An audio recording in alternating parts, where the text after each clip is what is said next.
Thanks for giving me the opportunity to share some of our work with you. Today, I'm going to be presenting results and information that we have learned about the geoscience community through the work we've been doing as part of the ADVANCEGeo partnership. This is an NSF-funded program to many of us across multiple institutions, forming a partnership between the Earth Science Women's Network, the Association for Women Geoscientists, and the American Geophysical Union. This is a big team of both geoscientists and social scientists, and I can't say enough about them and how much I've learned from them, and I really just truly am thankful for all that they have taught me.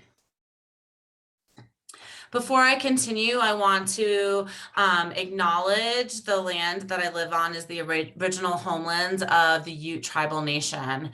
I acknowledge the painful history of genocide and forced removal from this territory, and we honor and respect the many diverse Indigenous people still connected to the land on which we gather, whether it's here in Colorado Springs or wherever you're watching this.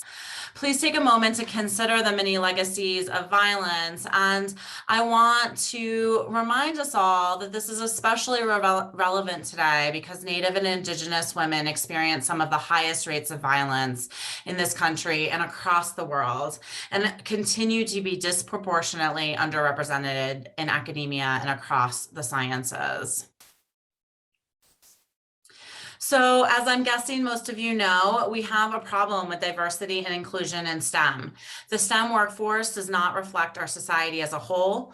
For example, in soil sciences, as this graph is displaying, women are receiving the majority of graduate degrees, yet continue to be underrepresented in the workforce, making up less than 20% of full professors and industry consultants, and only 26% of federal scientists. While we have made some advances in gender representation in both soil sciences and the earth sciences more broadly, many of these advances have only been felt by white women, and many STEM fields, including the geosciences, continue to lag behind in racial and ethnic diversity. These graphs reveal the percentages of bachelor's degrees earned in natural resources and earth sciences versus all science fields, and then compares it to the US population by race and ethnicity.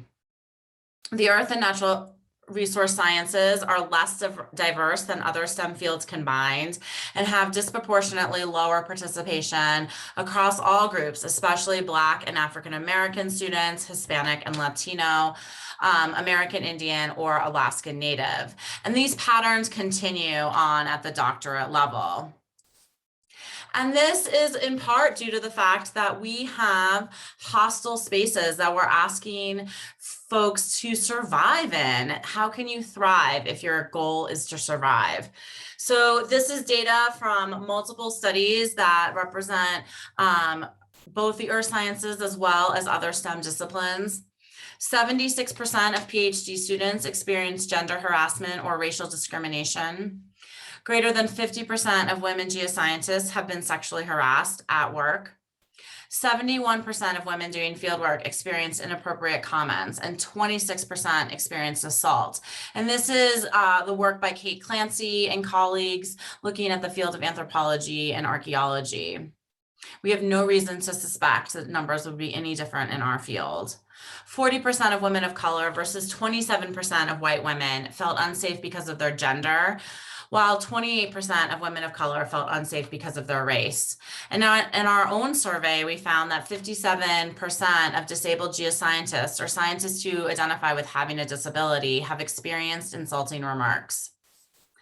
And I think that Toni Morrison really summarizes all of this very well when we think about how some of these things can be considered microaggressions. Some of these behaviors are rise to the level of assault, right? But all of them are distractions, whether they are harmful to us or not, and many of them are. The very serious function of racism, Toni Morrison says, sexism, homophobia, and xenophobia is distraction. It keeps you from doing your work. It keeps you explaining over and over again your reason for being. None of this is necessary, and there will always be one more thing. So this is important when we think about it. it is not critical to think about the severity of these individual actions. Most folks who experience harassment are experiencing small things throughout their workday or throughout their work week and month. In our survey of the geoscience community, this is over the last 12 months, so this is the year prior to pandemic. We conducted the survey from November 2019 through early February 2020. 31% of our respondents, approximately 3,000, never or rarely had access to a mentor over the last year. 12% of our respondents rarely or never received adequate instruction, support, or feedback. Between 1/3 and 40% of our respondents experienced insulting remarks, devaluation of their work, and bullying. And when we look at the specific category of sexual harassment, most of these activities fell under the category of gender harassment across all racial and ethnic groups. And we also see that this hostility has a disproportionate impact on those with intersectional identities. So we found that 50% of Black women and 50% of white non-binary respondents have considered leaving the geosciences because of workplace climate. And if you look at the numbers in that last column on your right, you see that there are many groups that have well over 30% of respondents suggesting that they're thinking about leaving our field because where they work is too toxic. Many people point to these numbers and then draw this analogy of a leaky pipeline. And I implore you to stop using the pipeline analogy for workforce development. A pipeline implies that it is inert. We know that there are significant structural biases that are keeping folks out. It also suggests that loss is passive, right? That every drop that goes into that pipe or every student that starts in college has the same likelihood of success at the other end. And we just know that that is not true. Right? We know that this is not a supply problem. And while we definitely want to continue to encourage everyone to be interested in the earth and environmental sciences, as well as other STEM disciplines, we need to focus on the pipeline, right? We need to focus on how to rebuild this so that we don't have such retention problems. And so at ADVANCEGeo, we've decided that we're going to rebrand this leaky pipeline and call it a vicious obstacle course. This vicious obstacle course has been documented in many publications across multiple fields, including those in the earth and environmental sciences. We see that reference letters for postdoctoral fellowships have gender bias in them, regardless of the gender of the letter writer. We see that men are offered higher salaries and higher startup. They're given greater access to research facilities. We see that white men are often given greater numbers of speaking invitations, awards, named professorships. And you can see how all of these things build upon each other and really reinforce the fact that there are many things keeping folks who have been historically excluded at the bottom of this ladder or at the bottom or at the beginning of the obstacle course. And we've seen this really exacerbated. These inequities have really been intensified during pandemic, and especially for women with children, where we've seen a disproportionate number of women leave the workforce during the last 18 months. So why is this so prevalent in the earth and environmental sciences? Well, in many ways, it's prevalent because it's prevalent in all sciences. So we, like many fields in STEM, rely on a master apprenticeship model that creates a very large power imbalance. Our system of science has a historical legacy of exclusion because it's based in Western ideology that is archaic, gendered, and racialized. We still have this cult of celebrity researcher where someone who brings in a lot of grant money or gets all of the fancy publications is allowed to get away with really poor behavior. Folks tell you to look the other way. Oh, well, just don't worry about it. You know how they are, right? And these things are perpetuating these problems. Earth and environmental sciences and some other fields have an additional problem where we rely heavily on field work. And while all of us aren't field scientists, field work presents a very important part within our educational system, and there's many exclusionary practices, whether it's from ableism or queer-friendly environments, thinking about privilege and accessibility to these experiences. We have to rethink the way we are doing science. And the National Academies of Sciences, in their 2018 report on sexual harassment of women, determined that the legal system, i.e. Title IX and Title VII, are inadequate and insufficient to address this problem. And we really need to move beyond this legal compliance to address workplace culture and climate. And at the ADVANCEGeo partnership, we're doing this by interrogating these problems of underrepresentation and inequities in STEM as a function of social injustice and oppression, rather than looking at individual identities and therefore individual opportunities. We need to change the system. And we're doing this by using an intersectional lens, using the feminist ethics of care, and really thinking about what it means to have a responsible conduct of research.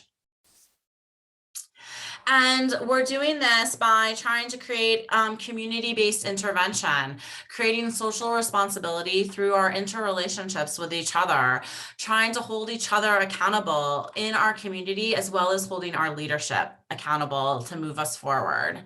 And this community piece is really critical because over the last 18 months, we've seen so many great efforts that are continuing.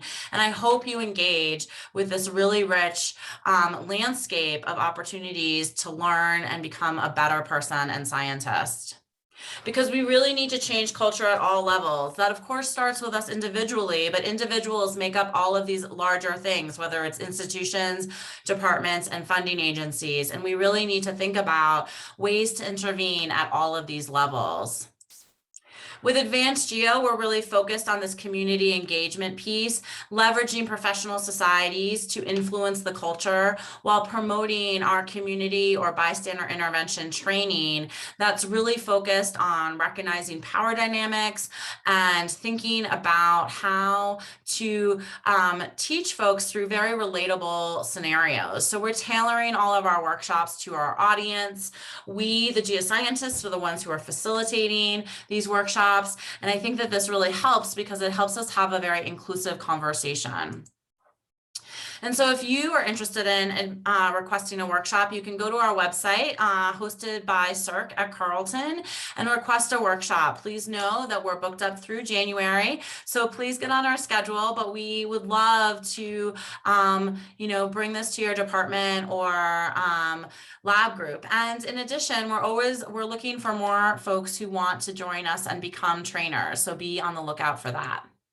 We have lots of other resources if you're not, if you've already taken our workshop or you just want to find out more. We have resources on some of the unique challenges of fieldwork environments, how to think about the ways all of these things affect how field experiences differ between individuals, thinking about how we can revise our codes of conduct to be more inclusive and welcoming. And finally, I really just ask you, and thinking about all of the presentations that you're going to be listening to in this session, to reimagine the scientific enterprise. We need to interrogate our own assumptions, the own things we inherited, the things that we love, but maybe are slightly problematic. We need to redesign the way we teach geology in our science. We need to make sure that we're not just referencing white men in our syllabi. We need to prioritize safety and people over data. There truly is no piece of data that is worth your student's life. So no one's in the field by themselves. That is changing dogma, but we need to do it. We need to value the labor of care and really redefine scientific success from these metrics like H factors to asking, has a scientist made the world a better place? Has a scientist invested in the future generations of science? And what are they doing to make this space better? So I really hope you engage with us on Twitter at ADVANCEGeo and enjoy the rest of the meeting.